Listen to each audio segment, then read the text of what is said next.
SVC Media. Welcome to the iGaming Daily Podcast, analysing the news from the betting and gaming industry all over the globe, supported by Optimove, the #1 CRM marketing solution for the iGaming market. iGaming is one of the most competitive industries around, with thousands of operators that partner with even more providers to develop the final product that gets delivered to the customer. Standing out in this segment is anything but an easy task. But this struggle is what also drives the industry up, as gaming companies have to continuously change, adapt to the latest trends, and overcome the different challenges the segment puts in front of them. Welcome to iGaming Daily. I am your host, Fernando, Noodt, media manager for SVC, and today I am joined by Anna Serheieva, head of partnerships for Onlyplay, who will help us better understand this journey and tell us about Onlyplay's experience in all of this I just mentioned. Anna, how are you today? Welcome to iGaming Daily. Hi, Fernando. Pleasure to talk to you. Thank you. I'm good. And you? All good, all good. The pleasure is all mine, actually. Really happy to have you on iGaming Daily, which is supported by Optimove, the creator of positionless marketing and #1 player engagement platform. But Anna, I was just mentioning how competitive it is to work in the iGaming segment. And as a games developer, you guys surely need to continuously change and adapt and overcome to the different trends, to the different switches the industry makes. But before we get into that, why don't we first start by introducing yourself and Onlyplay to those who may not know you yet? Yeah, sure. Onlyplay is an innovative game provider focusing on delivering games to existing market, to existing players, and to the players of tomorrow.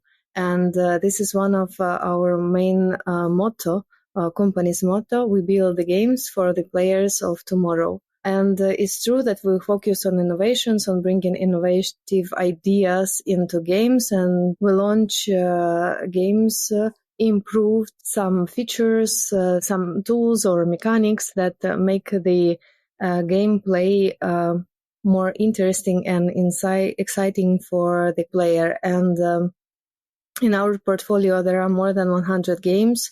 Nowadays, the games are mainly from certain subsegments, such as top games, such as crash games, and slots. And the thing is that the slots are also improved, and we use gamification a lot. We will speak about that with you, I believe, later. And my happiness to say that over 2,000 operators nowadays have our games and offer our game portfolio to their players. And of course, we were talking about how competitive the market is. How have you guys worked to establish yourselves as a brand to go to in this very competitive market? Yeah, when you come to the market with an idea of innovation, you have like all the doors open, but at the same time, you don't know actually what door to enter, to make this step successful. And we focused on innovation. We thought, okay, we will create games that are interesting today for the players today. We decided to make classic slots just to cover the need of the market. And the demand of the market for this type of games. But also we focused on creative crash games, which are highly popular, and we still see this subsegment of game development is growing, and more and more crash games appeared. Definitely they are a separate niche of this market. And we tried to launch different innovative crash games, and we addressed it to the market. We went to broad presentations in the industry, and also it was not as successful first as we expected. We learned the lesson, and then finally new ideas arose again, and we worked more than a year on creation of our flagship top game called Piggy Tap. And I should say that launch of Piggy Tap changed everything. Our brand got recognition among B2B partners. It got recognition among players. And finally, in 2 years of this Piggy Tap journey, and we can see that the new game niche emerges in the market the niche of top games, because we see already that other providers create new games with this idea of tapping, this tap mechanic. Their game names have this word tap. And for us, it's also, a sign of success. It's a sign that we delivered something valuable to the market, something new, something valuable. And there are many ideas and many researches on the background of this game.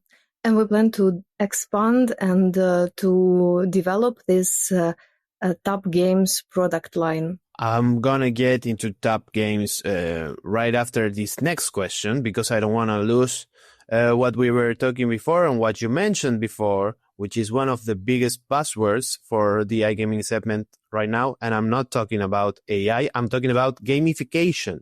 How do you assess this specific trend of the iGaming industry, and how do you keep up with the different trends that continuously impact the segment? You, of course, mentioned crash games, tap games, but gamification seems to be like the bigger one right now. Yeah, it's true. Gamification nowadays is one of the main trends in the market. We see that many of our partners, other game providers, focus on creating gamified products. And the thing is that for us, it's not just a trend, it's a part of our identity, I would say. In our early ages, when we were young and small with a desire to innovate and bring something new to the market, gamification was one of the main words, together with the skill-based features. It was like some main idea around everything. The thoughts were turning, and you can find in our portfolio many games with the skill-based features, with the gamification features in all product lines, in tap games and crash games, and in slots, traditional and cascade slots. And it was the idea to take the experience of the social gaming and to rethink and to embed it into iGaming, into gambling games for online gaming. That's what we did from the very beginning. Yeah, it's definitely something to look into. And if you are working with Onlyplay, you'll definitely find out more about this. And we mentioned tap games, so I want to talk about Panda Chief. But if you guys don't know what Panda Chief, you'll have to wait to find out after this very quick commercial break, because we will be right back with more iGaming Daily with Anna Serheieva from Onlyplay to discuss this very interesting game they have just released. We'll be right back. SBC Leaders connects the gambling industry's top-tier operators and associations to share the best ideas, collaborate on solving the biggest issues, and push innovation throughout the betting and gaming industry. If you're an operator and want to join the discussion, visit sbcleaders.com for more information. And we're back with more iGaming Daily, together with Anna Serheieva, Head of Partnerships of Onlyplay. So, Anna, we were just talking about top games. I was just mentioning Panda Chief.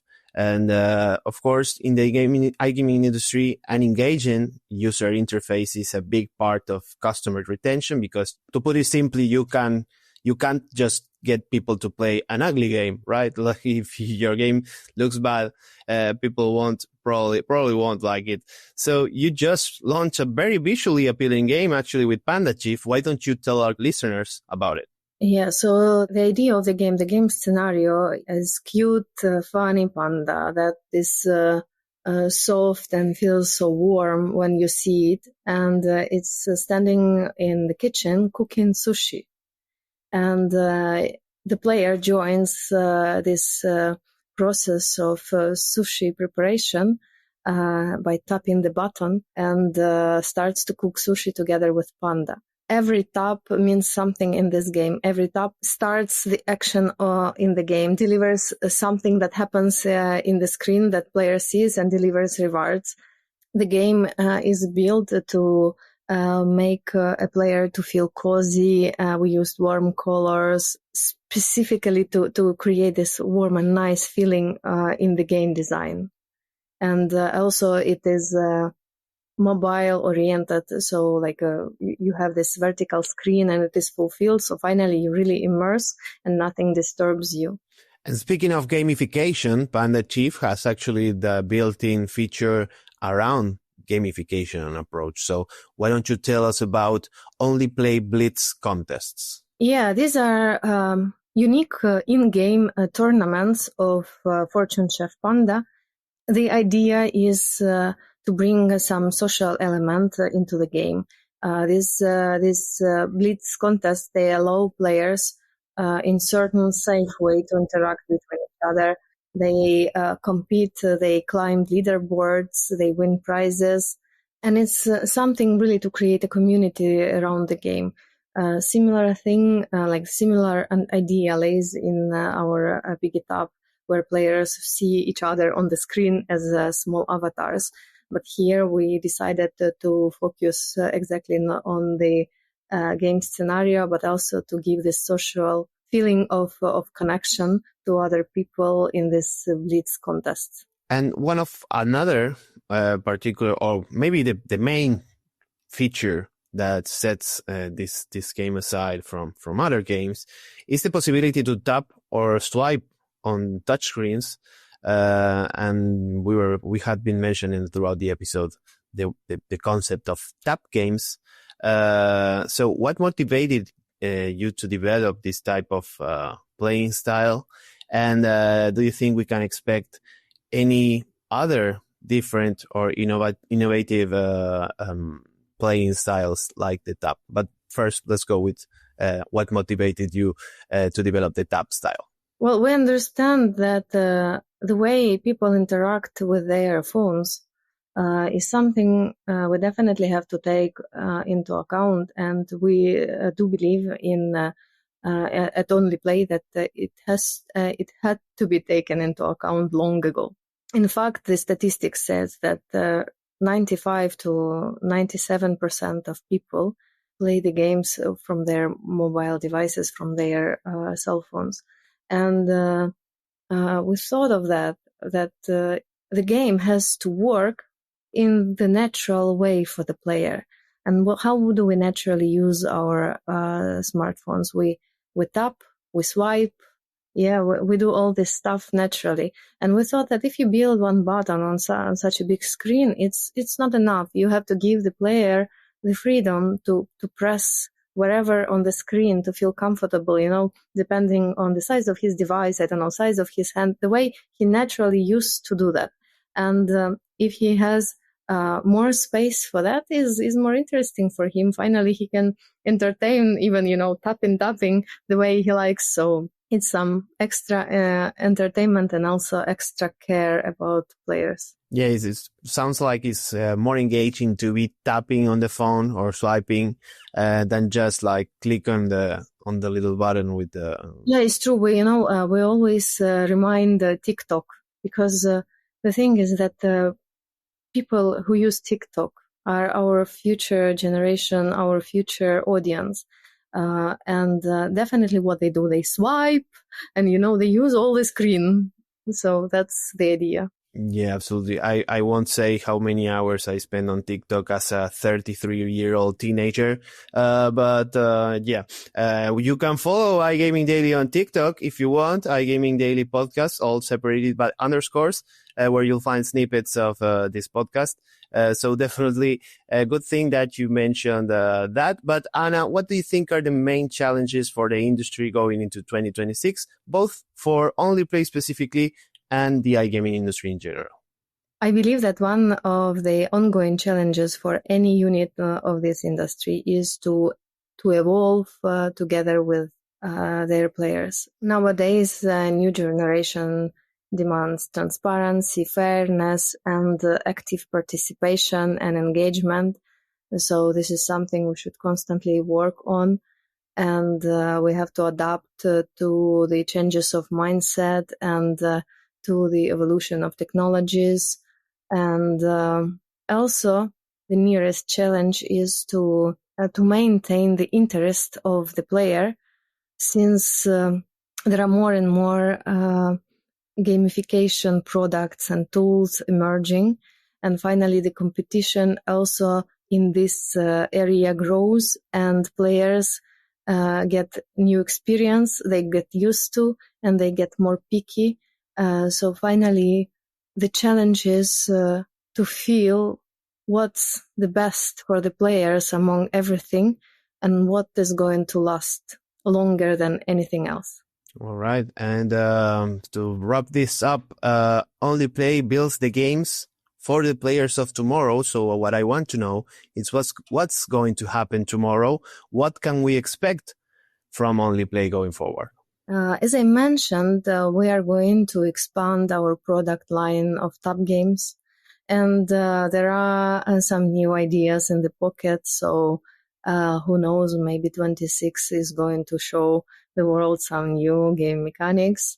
Though definitely the plan is clear that new games are going to emerge based on idea of Tap games, maybe evolved, maybe it's not going to be exactly the same as Panda or as Piggy Tap. But the idea of this gesture-based interaction with the game, the idea of focusing on mobile screen, on mobile orientation is going to be there. And also the idea that we want to stay social and socially connected everywhere with people, with other people all over the world. This is something that we always keep in mind when we make games, and gamification and skill-based. There we go. Anna Serheieva, Head of Partnerships for Onlyplay. Thank you very much for joining iGaming Daily. Thank you very much, James Ross, for producing this podcast. I'm Fernando Noodt. And to our listeners out there, we'll see you in the next one. Goodbye. Thank you. Bye. Thank you for listening to today's iGaming Daily podcast, supported by Optimove, the #1 CRM marketing solution for the iGaming market. If you want to find out more about some of the subjects raised today, feel free to explore any of the sites in the SBC News network, or check out the latest edition of the SBC Leaders magazine. Happy reading.